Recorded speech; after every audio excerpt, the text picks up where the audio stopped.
Hey everybody, welcome back to As Told by Muriel. I am Muriel and I'm a registered nurse of 2 years.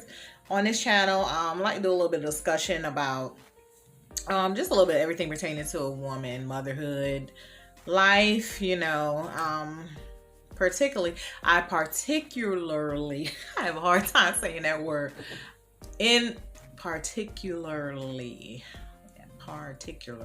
anyway, in particular, anyway, y'all know what I'm trying to say. I like to discuss things pertaining to women. I'm kind of more geared to women around my age, the woman who has had her children, who is, in that stage of her life where concerned about things such as, building her career, or planning her exit plan from her career, you know, tying up ends as far as getting rid of debt, things like that. I try to aim for those women in particular. So you're not going to hear a lot of, I call it the young people talk on this channel. The most that I'll talk that, young people may be interested in is the nursing career, as far as how to navigate nursing school, things like that. And I am a registered nurse, like I said, and I am one who I choose to focus my area of work in long-term care, because that's after working a med surge, working in the hospital acute care setting, I prefer long-term care. And I had a viewer who's he commented on, or she commented on one of my videos saying, I've heard you say this before, can you explain to us why you prefer long-term care? And so in this video, I'm going to explain to you why I prefer that. And I'm also going to touch on, like I said, a little bit about nursing pay for those LPNs who plan to go to, who are thinking or on the cusp of considering, should I go back for my RN? Will it make a difference as far as pay? I'm going to particularly talk about the pay. So y'all just stay tuned.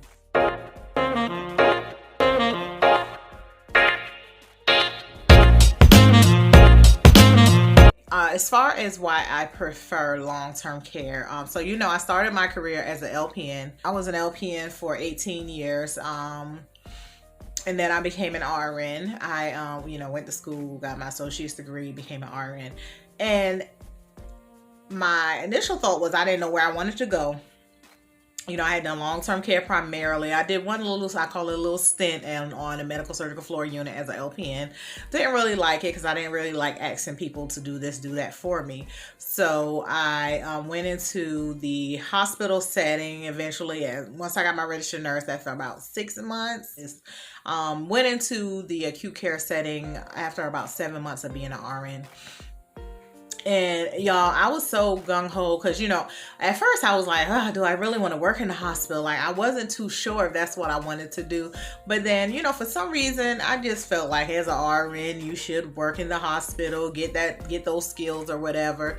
I wasn't particularly, I was kind of iffy from the beginning. I'm not gonna lie. That's why it took me so long to get into there. Because for one, I wasn't gonna do a residency program, but a friend of mine who was also, we graduated together, she went straight in, didn't have to do a residency because there was a medical surgical floor who really needed nurses. Like, they really needed nurses, and they were hiring you straight out of school.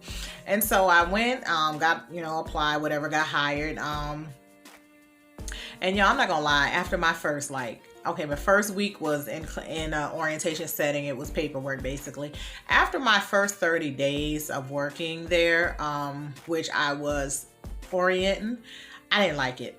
But I didn't want to, didn't want to be that nurse that after 30, just quit. I was like, well, maybe I don't like it. It's because I'm following somebody. So I follow different preceptors. I didn't have a problem with any of my preceptors. Now, I have a kind of, my personality, I just kind of I ain't gonna say just go with the flow, but a lot of things don't get next to me. So instead of doing 12 weeks orientation, I came off of 8 weeks. I told my nurse manager, look, I think I'm pretty confident enough to come off of orientation, and I'm working night shift. So if there's any questions I have, I can just ask somebody. So, she allowed me to come on off of orientation. So I came off orientation after 8 weeks. After about being off orientation for about 3 weeks, I still didn't like it. Now, mind you, so now I've only been here for about, at this point, I've only been here for about 90 days. I still didn't like it. And I was like, oh, girl, you don't want to quit. Like, these benefits are so good. You're learning all these new skills. And so I was just going through and then after 90 days, I was thinking, well, maybe it's the floor I'm working on, because y'all, I was on a med-surg tele floor. The patients were so acute, so I think they should have been on a medical ICU floor. Not gonna lie to you, I had so many patients that I work with that we had to call rapid responses on, and they got transferred to NICU. And I was like, oh, these patients are sick. Like, I'm not used to this. I'm used to chronic conditions. And I did what I could as a nurse. I did the best that I could. And mind you, I'm working night shift, which is, I would never go back. I'm not gonna say never, but I prefer to never ever go back to night shift, because I think that played a part in it, because I was on night shift. These were some extremely sick patients. I'm sleepy. You know, you're working on these patients that you feel like shouldn't even have been on your floor, and then, you know, whatever, you get a patient transferred to MICU, because medical ICU, because you feel like they be calling rapids on them, they having a hard time breathing, all this. And so, and then on top of that, we're about to wind down the shift. Here it is, 5 o'clock in the morning. Hey, you got somebody coming in the room. So what? I'm 10 hours into a 12-hour shift. I'm tired as I don't know what. Hell, I'm fighting to keep my eyes open. Now I got a new admission coming. So yeah, that's how it was. And then it was so much paperwork, y'all. It is just like, I thought long-term care was paperwork. Girl, that hospital was so much charting, even though it was electronic charting, not really paperwork, but it was electronic. It was just so much. And I was like, man, look here. So I would spend most of, like, I would be charting up until, like, I would be charting up till like 7 a.m. And then when it came time to report off, y'all, we did this thing called walking rounds. So when your relief comes in at 7 o'clock, you may have 5 patients. I normally have 6 patients, but with the 6 patients, I'm giving a report to 4 different nurses. And we're doing bedside report, and we're having to check skin on patients who are PUP patients who are at risk for pressure ulcers. Now, mind you, there's a lot of geriatric patients there. So just about out of the 6 patients, 4 of them are PUP patients, which are pressure ulcer prevention patients. So on top of doing bedside report with the nurse, we're having to look at their skin, turn them if they've had, if they had incontinent episodes, we're changing them. So even though you started your report at 7, it's already 8:15 before you even finish giving a report to all these different nurses on these different patients doing incontinent care and stuff like that. So then that leaves me, if I have paperwork that I still have to complete, then I'm finished giving a report at 8:15, but I have to sit down and finish this paperwork. So that might take me till 8:30, 8:45. So I'm really getting out of there like 8:45 in the morning, y'all. And this happens so often on that floor. It was ridiculous. So then I have to drive home, whatever. So after that, I was like, okay, but I was enjoying learning the skills. Like, I was enjoying hanging, IV antibiotics. I was enjoying doing central line dressings, giving IV Medicaid. Like, I was enjoying it. And so after 90 days, I was able to pick up overtime at other facilities who were sister facilities with them, other acute care, other hospitals. So I started picking up, like, every one day a week, I would pick up a day at a different facility, a different hospital. And I would go to, they have 3 facilities here where I live, and I would pick up, like, one week I would pick up at this one, and the next week I would pick up at this one. I would never do overtime on my floor because it was just so hectic. And those other facilities, y'all, it was so much more laid back. Like, I enjoyed it. So I actually put in for a transfer to one of the facilities, and I went for my interview, and the interview went through, everything went good. And then C-19 hit. The 2 weeks into when I was supposed to start at the other facility, C-19 hit. The census at that facility dropped so low, they didn't even have enough patients to even assign patients to the staff they had. So the nurse manager over there was like, I'm going to have to delay your start date because I really don't even have, we're laying our nurses off over here, which I was transferred to another medical surgical unit, but the hospital wasn't a level 1 trauma facility, so the patients weren't as sick. Like the one I was working at, that facility is where all the sick patients get transferred to. The one I was going to is where the patients were acute, but they weren't on that level of acuity. And so once he told me that, and I'm sitting here going through the pandemic at the hospital that I'm at, y'all, it was a period of time where, you know, when COVID, you know, C-19 was kind of fresh, and we were like, what do you do? What do you know? How do you gown up, glove, and all that? So I was one of those nurses that kept getting assigned the C-19 patients. Like if I work 2 days in a row, I got these same C-19 patients, all like Dawn and Dolphin and all. Like it was stressful. I was so stressed, and I said, you know what? I can't transfer. I've been thinking about leaving here. I cannot continue to do this. So I put my resignation in. Went back to working long-term care. And y'all, when I tell y'all, I was so stress-free. You never know how you have it until you go somewhere else and try something else, and you realize that I went running my tail back to long-term care. I don't do any of the skills. I haven't lost my skills, and I know over time I will lose them from what I was learning in the hospital. But as far as my mental stability, I am far, far less stressed in long-term care than I was in the hospital. And I kept telling myself, like, why are you staying here at this hospital and you're so stressed? You just, you know, if the goal in nursing is to help people and take care of my family, I can do that in long-term care. Those patients need help too. They're more chronic, but they need help too. They need a good nurse there too. And as far as taking care of your family, I was making good money at long-term care as well. Now, skills-wise, I'm not learning a thing. There's nothing I'm learning in long-term care. But if the time ever comes where I want to decide, hey, I want to go back to the hospital, I can always get a job back in the hospital, because I was at that facility for 7 months, y'all, and I felt like I was there for 2 years. So if I go anywhere and, you know, be like, I did 7 months on the medical surgical telefloor, and it was a level 1 facility, I'll get hired. I actually did think about going back at one point, and I'm still kind of thinking it back, but I won't go back there. But I actually thought about going back into the hospital setting, and y'all, it's just for the insurance. Because the insurance was good, it was affordable. But right now, I think my plan is, you know, I'm back in school for my bachelor's, and I think my plan is in the next year or so, I'm going to probably try to enter into get a federal job, and, you know, benefits there are much better. So I think that's what I'm gonna do. But the difference is, to me, okay, like in the hospital, okay, for one, the patients were extremely sick. I am a nurse. That shouldn't be a problem for me. But you got 6 patients and 4 or 5 of them are extremely sick.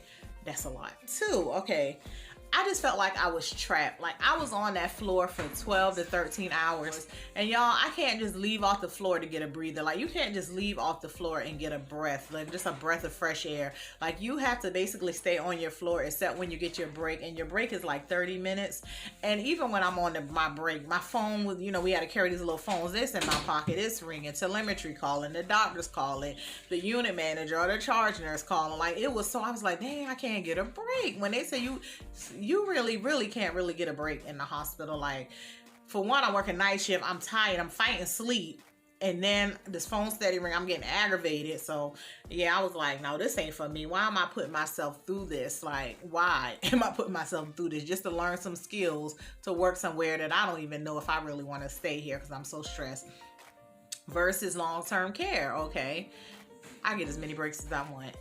It be, you know, it's pretty redundant in long-term care. You have your same patients pretty much. You're passing that, and you know, you passing a load of pills, but everything is pretty redundant. So you can pretty much pace yourself and set how you want to do things. Every now and then something is going to occur that's going to throw you off, but it's not so often to where you walking in the door and you're like, I don't want to be here. I hate, like, if I get so stressed to the point, and I don't even get stressed in long-term care, but if I get to the point where I feel like I need a breath of fresh air, I can walk my behind outside and get a breath of fresh air. Ain't nobody calling no phone looking for me. Like, that's not going on, because the patients are chronic. If a patient gets to the point where I think they're about to change, they're going to, you know, if a patient gets to the point where getting more acute, I send them to the hospital. Like, we don't keep them there if they're getting acute.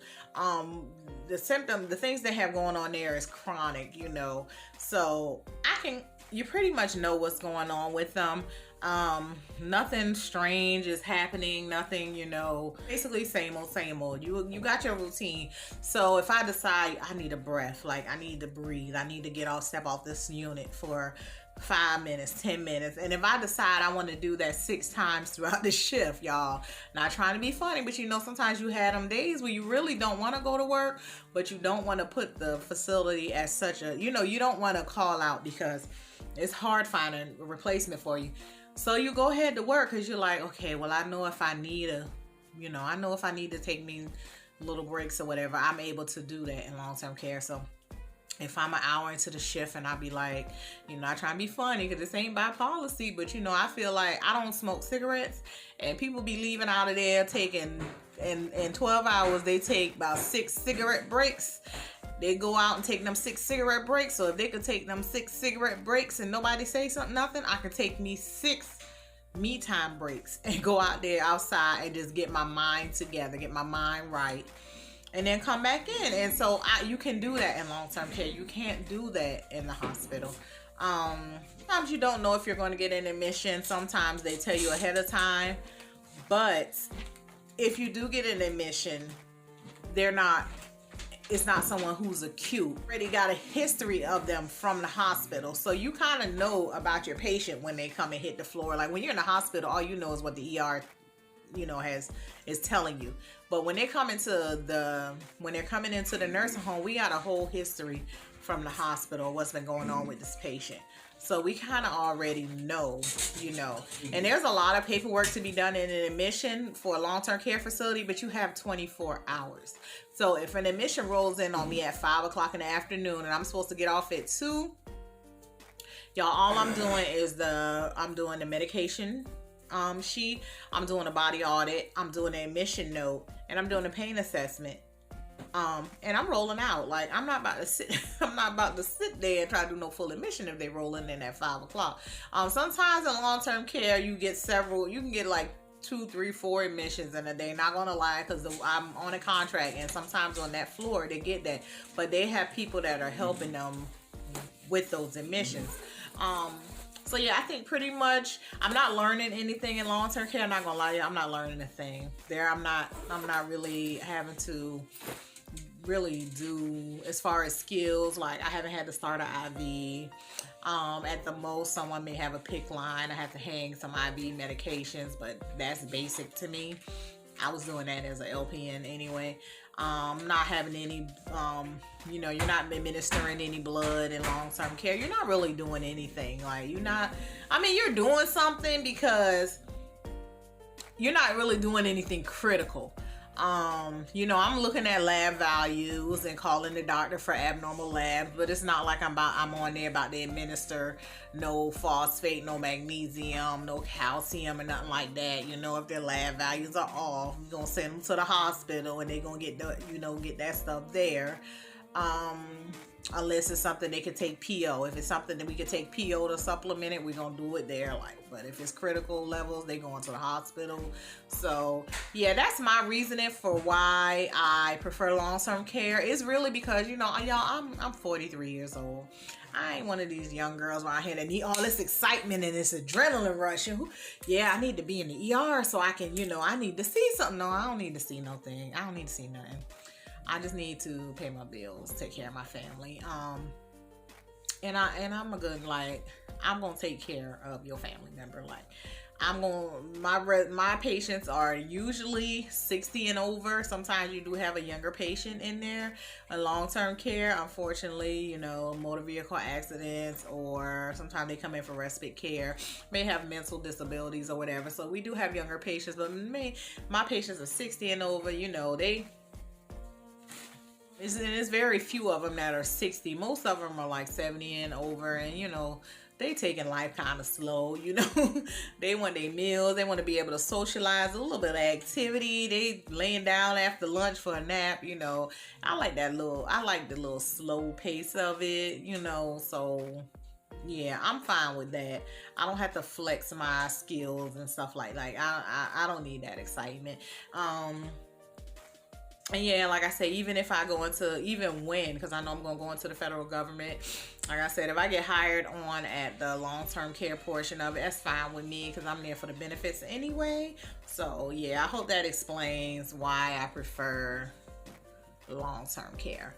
As far as pay, now I've been seeing some videos of, their LPNs who are saying, why go back for your RN? You're gonna make the same money that you made as an LPN. Now I've been, like I said, I was an LPN for 18 years. I'm not downing the money LPNs make, because LPNs, I'm gonna say outside of this pandemic that's going on, we're gonna talk real numbers outside of this pandemic, because this pandemic is a totally different situation. The money nurses is making now is like, this has never happened before. So outside of this pandemic, okay, after 18 years of being a licensed practical nurse, my base pay was $27.50 an hour. And that was working full time in a long-term care facility. I'm pretty sure LPNs in the hospital were making less than that, because they do make less in the hospital. If you were an LPN working with an agency, your base pay was like the most you might get at some agencies. They were paying $30 an hour, but the majority of them were paying like a lot of them were paying like $26, $27 an hour, right on par with what I was making. But that was after 18 years for me. New LPNs who only had like 6 months experience were going to the agency making $26, $27, $30 an hour. So that's a difference. But after 18 years, I was at $27.50. Okay. After getting my RN, automatically, just from receiving my RN with the agency, I bumped up to $35 an hour, $36 an hour. Some places in agency and long agency, I bumped up to like $35, $36 an hour automatically the day my license hit the registry. Boom, I got it. Long-term care, them people was only trying to give me $29 where I was working. They were like, that's the most we can go. You brand new RN, blah. They wasn't caring nothing about my LPN experience. $29 an hour. So I left there, went to another long-term care facility. They put me at $33.50 an hour. So I started there, brand new RN. Now, mind you, brand new RN. They wasn't taking none of my LPN experience at all. Long-term care, $33.50 an hour. And I think there were some that would have paid like $35, but where I ended up going was $33.50. Okay. So and right there, I was up to $33.50 an hour just from becoming an RN, regardless of my LPN experience. I was $33.50 an hour as a brand new RN. Okay, went into the hospital. Okay, the hospital now, different story. The hospital always pay less for some reason. So, mind you, I said I was $27.50 as an LPN. I went into the hospital. They accounted for my LPN experience, but 18 is not like how people tell you, oh, you're going to get like every 2 years as an LPN as a year as an RN. That's a lie. That's not how it computed. Those people at that hospital started me at $27.70 or $27.80, something like that. So as a brand new RN with 18 years of LPN experience, they started me at $27 and something.